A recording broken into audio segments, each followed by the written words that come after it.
آج کے مالدار میں بہت کم لوگ ہیں جو زکوٰۃ دیتے ہیں، اور اللہ تعالیٰ کو سخی سے پیار ہے اور بخیل سے نفرت۔ میرے نبی کا فرمان ہے، سخی اللہ کے قریب، سخی جنت کے قریب، سخی اللہ کے بندوں کے قریب، اور بخیل اللہ سے دور، جنت سے دور، جہنم کے قریب۔ سخی جنت کے قریب، جہنم سے دور، اللہ کے قریب، اللہ کے بندوں کے قریب، اور بخیل مرد ہو یا عورت، جنت سے دور، جہنم کے قریب، اللہ سے دور، اللہ کے بندوں سے دور۔ سخاوت اللہ کو پسند ہے، جس کا ادنا درجہ ہے زکوٰۃ۔ زکوٰۃ زکوٰۃ صرف یہ فیصلہ آباد کے بازار والے زکوٰۃ دے دیں تو پورے پاکستان میں کوئی گھر بھوکا نہیں سوئے گا، کوئی۔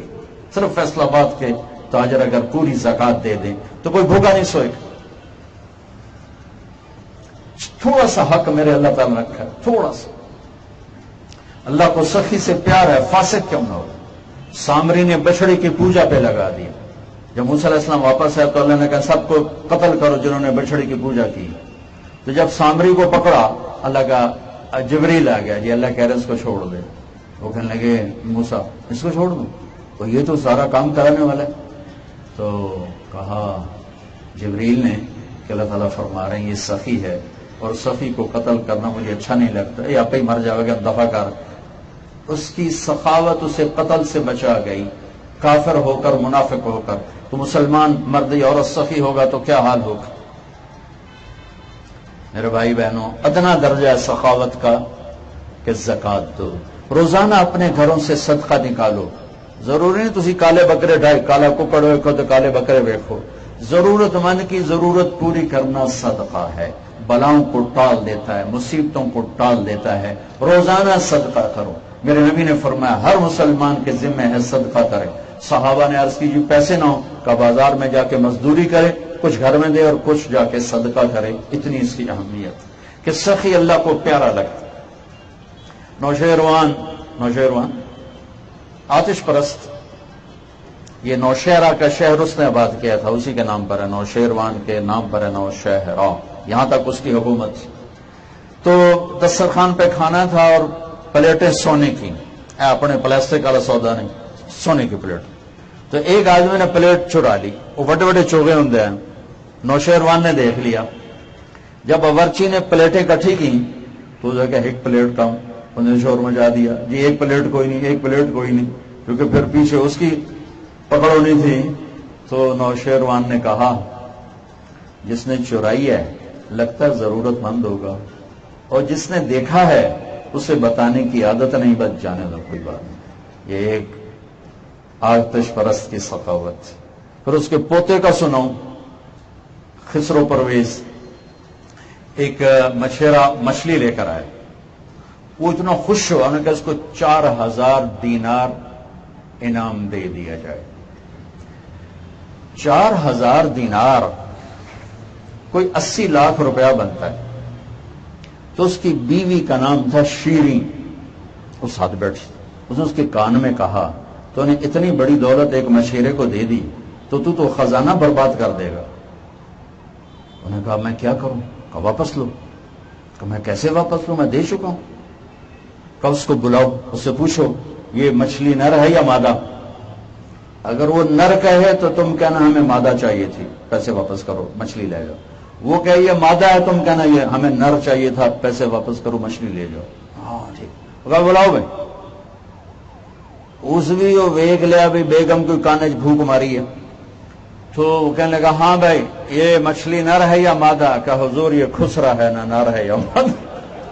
اس نے کہا 4000 اور دے، 4 دے 8 ہو گئے۔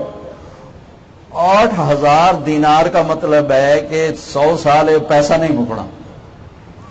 اس نے اٹھایا گٹھڑی، 1 دینار گر گیا، اس نے وہ اٹھایا، شیریں تو تپ چڑھی پئی آئی۔ انہوں نے کہا دیکھو یہ کم بخت کتنا بخیل آدمی ہے، کنجوس ہے، اس کی تو 10 پشتوں کو یہ پیسہ کافی ہے، یہ 1 دینار گر گیا وہ بھی نہیں چھوڑا، وہ بھی اٹھا رہا ہے، یہ بہت ناقدر ہے، اس سے پیسے واپس لو۔ وہ پھر بیوی کے دباؤ میں آ کر واپس بلا لے، ہاں بھائی میں نے تمہیں اتنا رزق دے دیا، پھر یہ دینار گر گیا تھا کیوں اٹھایا؟ کہ حضور اس پہ آپ کے نام کی مہر ہے، کسی کا پاؤں پڑ جاتا تو آپ کی شان میں فرق آتا ہے، اس لیے میں نے اٹھا لیا، ان کا 4000 اور دے دو اس نام تو بھائیو سخی بنو، اللہ کو سخاوت پسند۔ ایک عرب سردار سفر پہ تھے، ہاشم، خیمے میں پہنچے تو ایک خاتون بیٹھی تھی، کہنے لگے بہن مسافر ہوں، کھانا ملے گا؟ اس نے کہا میں کوئی ہوٹل کھولے گا، چلو کہاں جاؤ۔ دوپہر تھی، وہ درخت سے نیچے بیٹھ گئے، ان کا خامد آیا، انہوں نے کہا بھائی آپ کون ہیں؟ کہا جی میں مسافر ہوں، کھانا کھایا؟ کہا جی نہیں کھایا۔ کہا اس سے مانگا تھا؟ کہا جی اس نے دیا نہیں۔ تو کہنے لگے اللہ کی بندی تو ہمیشہ ہی مجھے مہمانوں کے سامنے ذلیل کرتا۔ انہوں نے کہا میں کہڑے تھے ہوٹل کھولے بے ہر ویلے تیرے مہمانوں دی روٹی پکاؤں۔ اس نے بکرا ذبح کیا، صاف کیا، کھلایا پلایا اور ساتھ کچھ ہدیہ بھی دیا اور رخصت کیا۔ اگلی منزل چلتے چلتے پہنچے، خیمہ تھا، ایک خاتون بیٹھی تھی، انہوں نے کہا بہن پردیسی مسافر کچھ کھانا ملے گا؟ کہا بسم اللہ، مہمان تو اللہ کی رحمت ہوتا۔ مجھے اپنے بچپن میں یاد ہے، ہماری دادیاں نانیاں رات 12 بجے بھی مہمان آتا تھا تو کہتے بسم اللہ، رب دی رحمت آ گئی، رب دی رحمت آ گئی۔ حالانکہ اس وقت لکڑی کٹھی کرو، کوئی ککڑ ذبح کرو، کوئی ہانڈی چاڑو، یہ تردد ہوتا تھا، تو کہتے بسم اللہ بسم اللہ آ گیا۔ اور اب کوئی دن کے 12 بجے بھی آ جائے نا تو بیگمات فرماتی منہ چاہ کے آ جاندے ہیں، ایویں آ جاندے ہیں، روٹی دے ٹائم تے بھائی اگے پیچھے آ کے میں لو روٹی دے ٹائم تے آ گئے۔ بخل کا دور ہمارے نا ثقافت اب تو ختم ہو گئی۔ ہمارے جو مہمان ہوتا تھا نا ڈیرے میں رات کو، اس کو دودھ پلانا یہ ہماری تہذیب تھی، چاہے ہکے چاہے 100 ہے، سب کو دودھ پلایا جاتا تھا، چاہے وہ جاننے والا چاہے پردیسی۔ اور میں جب اسکول کالج پڑھتا تھا، میں جب آتا تھا چھٹیوں میں تو یہ میرے اوپر میرے باپ کا احسان ہے کہ وہ ڈیرے کے نوکروں کے موجودگی میں مجھے ٹرے اٹھواتا کہتا جا پرانا نا روٹی کھواتے ہیں، نہ اتنے کوئی چاچا بیٹھا ہے، نہ نانا بیٹھا ہے، نہ ماما بیٹھا ہے، پردیسی مسافر، اور میں اٹھا کے لے جاتا تھا اور جا کر مہمانوں کو میں کھانا کھلاتا تھا، یہ دل میں مہمان نوازی ڈالنے کے لیے۔ جو ایک چاچا لال آیا، ہمارے دادے کے زمانے کا آدمی، اس کو نوکر دودھ پلانے گیا تو گلاس ایوجے نکے نکے، اس وقت گلاس ہوتے تھے اتنے اتنے، ترے دا گلاس ہوتا ہے، تو چاچا لال نے کہا چاچا دودھ پی لا۔ اس گلاس وہ کیا کھانا کا پتر میں نہیں پیندا، لائے جا۔ اس نے کہا کیوں نہیں پیندا؟ اچھا دو تو ود پیواں تے بے غیرت بنا تے دو نال گزارا نہیں، جا لے جا، میں نہیں پیندا۔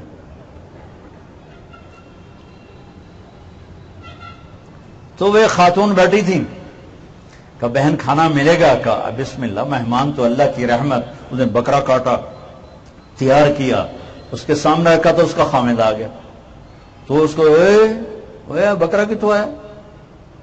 اس نے کہا جی یہ اس بہن نے بنائے۔ کہ تیرا بیڑا بڑھ جاوے، تو میرے گھر میں ہوٹل بنا چھڑے، میرا ابو ودوے پیسے کٹوں۔ تو یہ زور سے ہنسے، تو اس کو اور غصہ چڑھا، تو کیوں ہنسا؟ کہا جی پیچھے اس کا الٹ دیکھا تھا، وہاں عورت آپ جیسی تھی اور مرد اس بہن جیسا تھا۔ وہ کہنے لگا تجھے پتا وہ کون ہے؟ کہا جی نہیں مجھے نہیں پتا۔ کہا وہ میری بہن ہے اور یہ اس کی بہن ہے، وہ میری بہن ہے اور یہ اس کی بہن ہے، ایک پاس سے سخاوت ایک پاس سے بخل، تو سخی بنو۔ ویسے ہی شیخ بدنام ہے بخل میں، آج ساری دنیا بخیل ہو چکی، ساری شیخ تو بیچارے ہم ہی بدنام ہو گئے، سارے ہی بخیل ہیں، کیا زمیندار کیا تاجر، بس اپنی ذات کے باہر انہیں کچھ نظر ہی نہیں آتا۔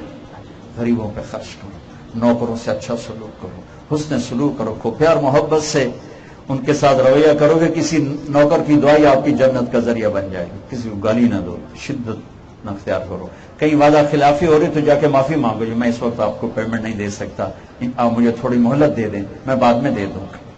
جو پیمنٹ ایک حدیث سے یاد آ گئی، پھر دوسرا چیپٹر شروع کرتا ہوں۔ میرے نبی نے فرمایا کہ ایک آدمی بنی اسرائیل میں مر گیا، اللہ کے سامنے پیش کیا گیا، اللہ تعالیٰ نے فرمایا کچھ لائے ہو؟ کہا جی ویلا، خالی ہاتھ۔ کہا سوچو کچھ ہے؟ کہا جی نہیں کچھ بھی نہیں، خالی۔ اللہ فرمانے لگا اچھا کچھ تو سوچ، کوئی نیکی تو ہوگی۔ کہنے لگا یاد میں تاجر تھا، میں نے اپنے نوکروں سے کہا ہوا تھا جو پیمنٹ میں دیر کرے دینے میں اسے تنگ نہ کرنا، اور جو دینے کے قابل نہ رہے تو اسے معاف کر دینا، اور میرے پاس کچھ نہیں، اور میرے پاس کچھ نہیں، اور میرے پاس کچھ نہیں، بس اتنا ہے۔ جو دے سکتا تھا اور تنگ کرتا تھا میں اس کو تنگ نہیں کرتا تھا، جو نہیں دے سکتا تھا میں اسے معاف کر دیتا تھا۔ تو میرے نبی نے فرمایا، اللہ تعالیٰ نے فرمایا، تو نے تو میرے بندوں کو بہت سکھ پہنچایا، چل میں بھی تجھے سکھ پہنچاتا ہوں، بے ٹکٹ ہی جنت جا بن جا، ایمان بھی جنت کا سودا ہو جائے۔ بھائیو، اپنے بازار کو سچائی دیانتداری پھیلاؤ، سچائی دیانتداری پھیلاؤ۔ میرے نبی نے فرمایا، میرا امتی ہر گناہ کر سکتا ہے، ایک جھوٹ نہیں بول سکتا، ایک دھوکہ نہیں دے سکتا۔ میرا امتی میں ہر عیب ہو سکتا ہے، ایک جھوٹ نہیں ہوگا، ایک دھوکہ نہیں ہوگا۔ اللہ کے واسطے اپنے بازار کو جنت بناؤ، سچائی کے ساتھ، دیانتداری کے ساتھ، زکوٰۃ کی ادائیگی کے ساتھ، وعدہ کی پاسداری کے ساتھ، اور مال کے کھڑے ہونے کے ساتھ اپنے اللہ سے مانگو گے، اللہ دیکھے۔ ابن سیرین رحمۃ اللہ علیہ تعبیر کے بادشاہ تھے، اور یہ اجناس کے تاجر تھے۔ گھی منگوایا، گھی، ایک گھی میں چوہا نکل آیا مردہ، سارا گھی اٹھا کے دریائے فرات میں ڈال دیا، سارا، اور مقروض ہو گئے اور جیل میں چلے گئے۔ جیل کی ہوا کھالی، لیکن سارا ڈال دیا کہ ہو سکتا ہے کسی اور میں بھی ایسا نہ ہوا ہو۔ یہ ان کی احتیاط۔ تو بھائیو، کھوٹ سے، ملاوٹ سے، چیزوں سے اپنے بازار کو صاف کرو، سخاوت سے صاف کرو، تو انشاءاللہ اللہ تعالیٰ آپ کا یہ سب کچھ بہت بڑی حسنات میں لائے گا۔